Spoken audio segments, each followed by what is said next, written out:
So I want to get you all involved in my talk today, and we're going to test out a little experiment. But in order for me to do that, I need somebody to come up here and join me on this stage. So please, can I have a volunteer? Don't all run at once. So you can come and join me up here with Ted. We can have a little cup of tea together. Anyone? Come on, you just come up straight up to the front. Whoever wants, I'm not going to pick anyone. Someone has to come up. And then there's volunteers down here to bring you up onto the stage. Oh, here's somebody.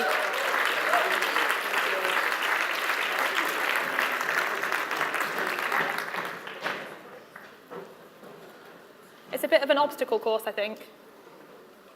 But I promise it's worth it.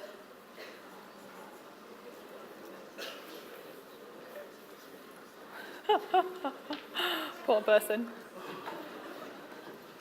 Woo, thank you. What's your name? Ian. Ian? Yeah. Thank you so much, Ian. I have something for you. You've just won £20.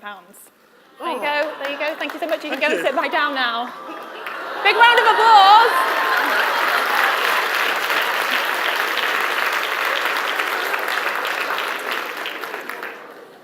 So, my question to you is this.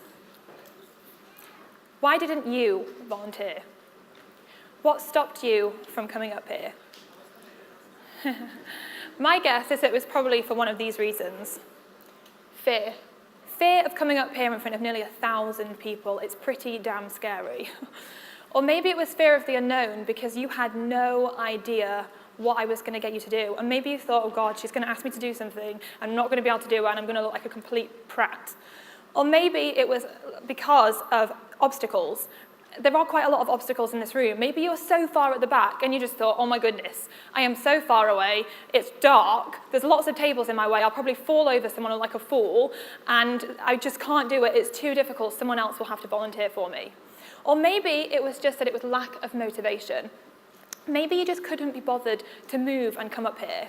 But no matter what your reason was, your decision started up here in your mind.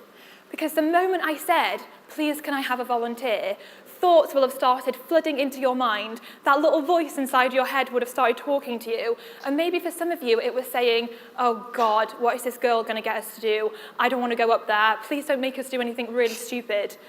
And then maybe for some other people, you were thinking, maybe down at the front, you were like, oh gosh, I don't want to do this. Look away, avoid eye contact. Then she won't pick me.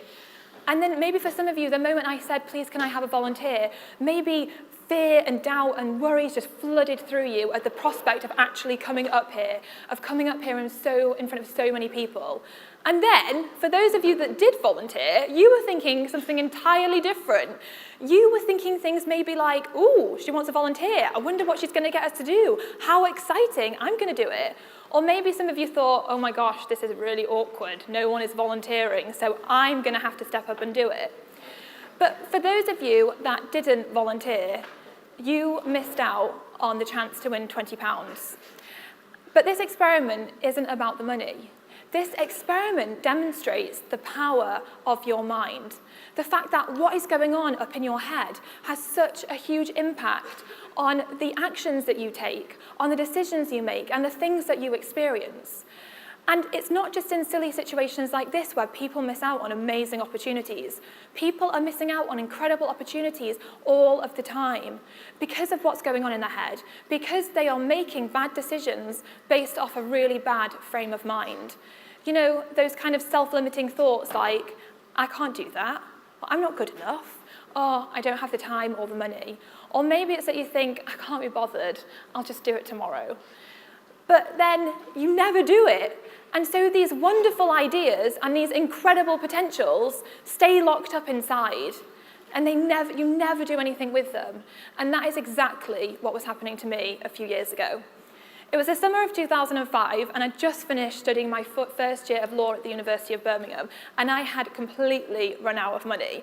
And I was like, what am I going to do? And so I started to look around for jobs, and was looking around and found absolutely nothing appealing. So I was looking around for more opportunities, and eventually found this opportunity. It was to start my very own mobile phone unlocking business, which basically meant that if you had a mobile phone and it was locked to a certain network, and say you wanted to go traveling to Australia and use an Australian SIM card, you could come to the website and unlock your phone. There was just a few massive problems with this. First off, I didn't really know much about mobile phones beyond the fact that they made calls and sent texts, let alone mobile phone unlocking. And I had no idea how to build an online business. But the only other opportunity was to sell sweets at Cirque du Soleil. So I was like, sell sweets at Cirque du Soleil, start my own business. So I obviously went with the idea of starting my own business. It sounded way more adventurous. So I got started, and I realized really quickly that when you don't have a clue what to do, the only thing you can do is ask for help, and that is what I did. So I asked for help, and within a few short weeks, I'd put together probably the world's worst website, and I discovered Google AdWords as a way to drive traffic to the website. And with a credit card and a spending limit of £30 a day, my business was officially up and running. Then over the next couple of years, when I wasn't studying for my law degree, I was learning how to build this business. I was reading books, I was listening to audio programs, and in my final year, I went to night school to learn more about web development. I graduated in 2007 with an amazing degree and a business that was flying. And I decided that being an entrepreneur was going to be way more fun than being a lawyer. So I set my sights high, and I decided to take the business global, to build a successful global business. So we got a new supplier based in America who could unlock practically every phone under the sun. We redid the website, we expanded the team, we got really good at online marketing. And then within a few years, we were receiving over 100,000 hits to the website every month. And we were selling thousands and thousands of codes every single month. And I had reached my goal to build a successful global business. But there was one massive problem. I was miserable. I was running this business predominantly from my home office, where I lived in an apartment. My second bedroom was turned into an office. And I felt completely lonely, totally isolated and lost. Something that I think so many people experience, but not very many of us talk about. And I crumbled. I started to question everything, and I started to think questions like, what am I doing? What is the point of all of this? And the more I thought about those questions, the more confused I felt. And then the more confused I felt, the more these negative thoughts would cloud my mind, the more I began to doubt everything and worry about everything and just question everything.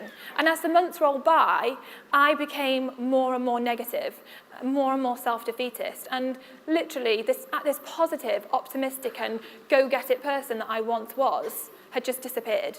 I'd become totally negative and self-sabotaging. I'd come up with ideas, I'd shoot them down, I'd talk myself out of it. Then it got to 2010, and I felt like I was in complete despair. And so I packed my bags, and I went traveling to Australia in the hope of having an epiphany. Spent 3 months traveling around Australia, no epiphany.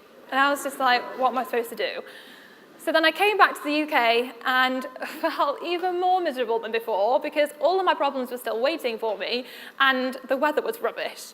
So then I was just like, what am I going to do? So for the next few months, I felt myself being suffocated by my problems, where you feel like you just can't get rid of these doubts and these worries, and it was all I used to focus on. I would come up with ideas, I would find opportunities, and I just talked myself out of it, thinking that I couldn't do it. And then finally, in 2011, I figured out where I was going wrong. And I believe I was going wrong for two massive reasons. The first reason was that, yes, I wanted to be successful, and quite frankly, doesn't every single person in this room want to be successful? But mobile phone unlocking was not my dream. And at the time, I was reading this book by Michael Gerber called The E-Myth.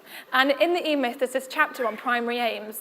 And Michael Gerber says, imagine walking into a room, and sat in the room are your friends and family. And as you walk down the center of the room, you see a box. And as you get to the front of the room, you realize that you're in the box, and it's your funeral. And he says, what kind of things do you want people to be saying about the kind of life that you lived, about the kind of person that you were, and the kind of things that you achieved? And I realized I had no idea. So there was no wonder that I felt so off track. I had never, ever been on track. And the second reason why I think I went wrong is because of what was going on up here, what was going on in my head, all these doubts, all these worries, all this self-limiting belief. And I came across a quote by Anthony Robbins that said, "Your destiny is determined by the choices you make. Choose now, choose well." And I realized that I was responsible for this misery. I was responsible for the fact that I was stuck in a rut. I remember looking at my life thinking, I am waking up every single day and focusing on my problems. I am waking up every day and giving so much focus and attention to all of these awful thoughts, these doubts and these worries. I'm coming up with ideas and I'm shooting them down. I'm talking myself out of doing anything whatsoever. And I realized that if I wanted to live an incredible life and achieve amazing things, and I really did, that I had to get my mind to be on the same wavelength as me. I realized that I had to figure out what it was that I wanted to achieve, why I wanted to achieve it, why it actually meant something to me. I had to figure out the kind of person that I needed to become in order to make it happen. And then I had to program my mind to make it happen. I had to program my mind for success. And that is exactly what I ended up doing. Mission success began. And so I started this off by thinking about, what do I actually want? And so I looked at my life and I thought, I love being an entrepreneur. I love coming up with ideas and turning them into a reality. It's so much fun. And then I looked at my problems and thought, I feel really lonely and lost as an entrepreneur. And I looked at them with a different perspective. Rather than feeling really bad about it, I thought, what can I do about it? There must be other people out there that are in exactly the same position as me. So I came up with this idea to create the Female Entrepreneur Association, and it sounded so official. And I was doing it, and I had this massive idea. I would create this global network of thousands of women from all over the world and help to inspire them and connect them and just help to empower them to build successful businesses. But I had no idea how I was going to do this. So then I was like, right, I need to program my mind to make this happen. So I started by becoming consciously aware of all the things I was thinking of every day. And whenever I'd catch myself thinking something like, Carrie, who is going to come to this website? Who are you to give advice to anyone? This is rubbish. This is a ridiculous idea. You're never going to be able to do it. Every time I caught myself saying something like that, I would stop myself. And I realized that I had the power to take control over my thoughts rather than letting them control me. I knew that I could stop myself from thinking these things, and I did. I replaced the negative, rubbish, annoying thoughts and told them to shut up, and I replaced them with positive thoughts that were empowering me, thoughts that were actually helping me to move towards my goal. I also started to listen to guided visualizations to program my subconscious mind for success.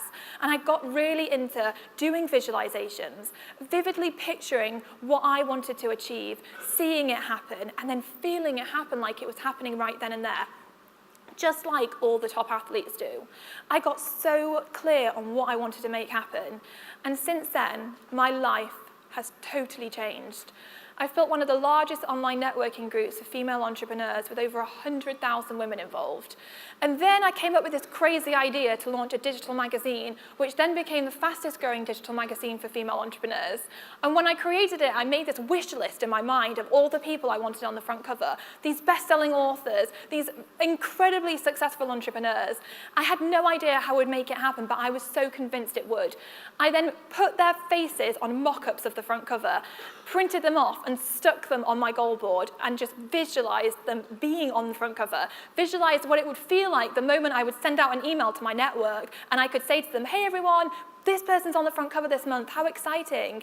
I got so unbelievably clear about what I wanted to do, and when people would come up to me and say, Carrie, how are you going to make this happen? I was like, I don't know, but I'm going to make it happen. And it did happen. So then I thought to myself, well, what other crazy goals could I make happen? What else is possible?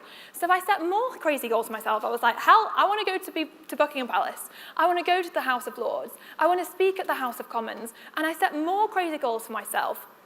And last year, every single one of them happened. And I realized that if I could get my mind to be certain that I could make something happen, that somehow I would figure out a way. And I always have, because success is no accident. Living an incredible life is no accident. You have to do it on purpose. And it starts by knowing exactly what it is that you want to achieve, knowing why you want to achieve it, knowing the kind of person that you need to become in order to make it happen, and then programming your mind to make it happen. Because you just have one life in which to achieve everything you are going to achieve, so you have to act accordingly. Thank you so much.